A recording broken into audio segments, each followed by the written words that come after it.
Sir parliament ఎన్నికల తర్వాత sir ఇక్కడ సార్ సతీష్ ఇక్కడ పార్లమెంట్ ఎన్నికల తర్వాత బీఆర్ఎస్ నుంచి చాలామంది ఎమ్మెల్యేలు కాంగ్రెస్ పార్టీకి వస్తారని చెప్పి కాంగ్రెస్ మంత్రులు చెప్తున్నారు.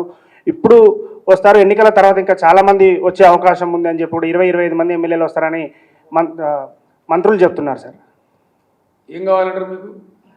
ఏం చెప్తారు, ఎందుకు ఎమ్మెల్యేలు వస్తారంటున్నారు? మీరు మీ దగ్గర ఏమైనా సమాచారం ఉందా ఏంటి? నేను ఏమంటున్నా అంటే, ఒకరోజు రేవంత్ రెడ్డి గారు మాట్లాడి సాయంత్రం వరకు నీ దొడ్లు ఎంత ఉంటారో చూసుకోండి. నా దొడ్డు అయితే ఇంటాక్ట్ ఉంది ఆయన మాట్లాడిన తర్వాత. ఇది కూడా అంతే ఉంది. రెండవది, ఈయననే బీజేపీలకు చెప్పు కొడుతున్నారని కాంగ్రెస్లోనే చాలా అనుమానాలు ఉన్నాయి డెఫినెట్గా. ఎందుకంటే ఆయన కేసులు కొలిక్కి వస్తున్నాయి. ఓటుకు నోటు కేసు ఏదైతే ఉందో అది భయంకరమైన కేసు. రెడ్ హ్యాండెడ్గా ఆయన పట్టుబడ్డ కేసు. ఆయన తప్పించుకోలేడు కూడా, ఎవరు తప్పించలేదు. కాబట్టి అది మన కింది మీద అయితే ఈయననే బీజేపీలకు చెంపు కొడతాడు కేసులు తప్పించుకోవడానికి పెద్ద ప్రచారం. అందులో భాగంగా నిజంగా జరుగుతున్నది ఏంటంటే, నన్ను ఎవరు డైరెక్ట్ కన్సల్ట్ చేయలేదు, కానీ మా పార్టీలో ఉన్న ముఖ్యులను కాంగ్రెస్ పార్టీలో ఉన్నటువంటి ఒక వర్గం అంతా కన్సల్ట్ చేస్తూ ఉన్నారు. కన్సల్ట్ చేయడంగా స్పష్టంగా చెప్తున్నారు సంఖ్యతో సహా.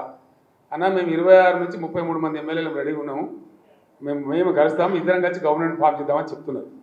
మరి రేవంత్ రెడ్డి తదాస్తు దేవతలు ఉంటారు పైన, మరి అటు నుంచి ఇటు వస్తారో ఇటు నుంచి అటు పోతారో చూద్దాం ఏం జరగబోతుంది. సార్ మీరు ఇందాక జాతీయ స్థాయిలో బీఆర్ఎస్ మళ్ళీ బలపరుస్తుందన్నారు. ఈ అసెంబ్లీ ఎన్నికల తర్వాత ఇది చాలా చర్చ జరిగింది, బీఆర్ఎస్ టీఆర్ఎస్గా మారిపోతుంది అనేది. దీన్ని మీరు ఆఖరి నిర్ణయం జరగదండి. నేను చెప్పిన కదా, బీఆర్ఎస్గానే ఉంటుంది, నో డౌట్. కేసీఆర్ గారు ఇక్కడ సార్ ఎంతో సంక్లిష్టమైనటువంటి అంతర్జాతీయ విషయాలను సైతం సరళంగా సూటిగా స్పష్టంగా మాట్లాడే కేసీఆర్ గారు లేని లోటు అసెంబ్లీలో స్పష్టంగా కనబడుతుంది. ఆ లోటును ఎప్పుడు భర్తీ చేయబోతున్నారు? నెక్స్ట్ సీజన్ చూస్తారు కదా కేసీఆర్ ప్రళయ గర్జన, డెఫినెట్గా చూస్తారు. Sir BRS party next parliament elections తర్వాత కేంద్రంలో మంత్రులు చేస్తామని మీరు చెప్తా ఉన్నారు. మీరేమైనా ప్రధాని రేసులో ఉంటారా? 100% ఉంటే అవకాశం వస్తుంది. ఎందుకు కూడా అవకాశం వస్తే ఉండరు. ఎవరైనా నాకు అర్థం గమ్మతులు, నీకంత అమాయకున్నా సార్ అవకాశం రావాలనే కానీ ఎందుకున్నావు నాకు అర్థం కాదు. I will the race. మా సురేష్ భాయ్ సార్ నవ్వుతున్నాడు, ఆయనే రేపు కేశవరావు వెళ్ళిపోయింది కాబట్టి రేపు మా parliamentary party leader Suresh Reddy గారు కాబోతారు. రేపు నేను లెటర్ ఇష్యూ చేస్తా ఉన్నా చైర్మన్.